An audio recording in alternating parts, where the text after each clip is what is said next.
Assalamualaikum and a very good morning to Dr. Zoe and my fellow friends. Today, I'm Alia Iziani from Band 6A will be presenting about my research with its working title, The Perception of UNISA Students Towards the Implementation of Sexual Education in Malaysia Schools.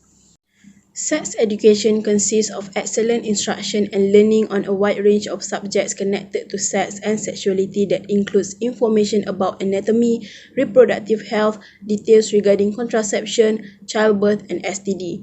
In Malaysia, sexual education was first introduced into secondary school in 1989 and in 1994 it entered primary school. It was covered in a variety of classes including science and Islamic studies. The original program was called Family Health Education before it was renamed Sexuality Education in 2003. However, in 2011, due to the negative perception towards the word sexuality, the module was renamed as Reproductive Health and Social Education or PEERS. However, the rise of sexually related problems until today shows that Malaysia is still lacking of effective sexual education. The barrier for the effective sexual education can be due to the various perceptions people have on this matter. The increment of sexually related crimes and problems in Malaysia such as rape, unwanted pregnancy and baby dumping are worrying. These cases do not involve only adults as the highest numbers of rape victims hold by the minors. Based on the data from 2022, rape victims in Selangor who are between the age of 13 and 18 make up most of the population. Apart from that, Malaysia has the highest percentage of baby dumping cases in all of Southeast Asia. So, the alarming rates of this issue urge the government as well as the non-government sector to construct various plans on how to deal with them. And one of the ways is by implementing sexual education in school.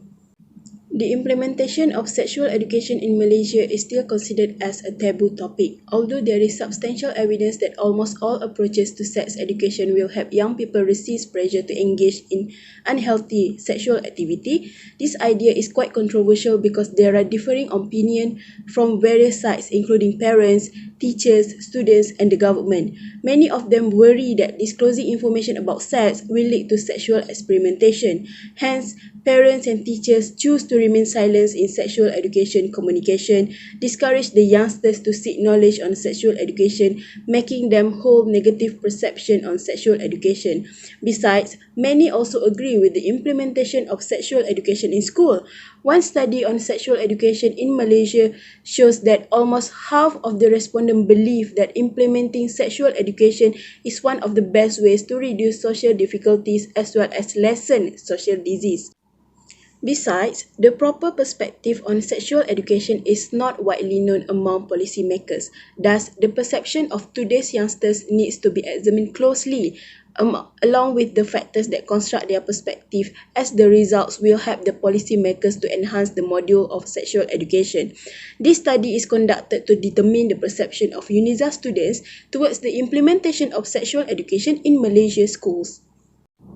For research objective, the first one is to determine the perception of UNISA students towards the implementation of sexual education in Malaysia school, and the second one is to explain factors that influence the perception of UNISA students towards the implementation of sexual education in Malaysia schools. The first research question is that what are the perception of UNISA students towards the implementation of sexual education in Malaysia schools, and the second one is what are the factors that influence the perception of UNISA students towards the implementation of sexual education in Malaysia schools.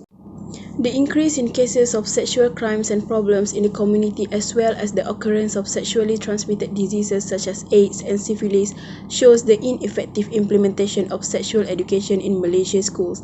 By knowing the perception and its factors, the policymaker will be able to identify the problems and improve the contents of sexual education before its implementation. Other than that, this study can be used as a baseline survey for further research on sexual education and health. In addition, those who are from religious organizations, teachers and parents will find this study as a guide for them to better understand sexual education and eliminate any misconception about this topic. Lastly, this study is in line with the Sustainable Development Goal number 3, which is to have a good health and well-being, which is to end the epidemic of AIDS and communicable diseases.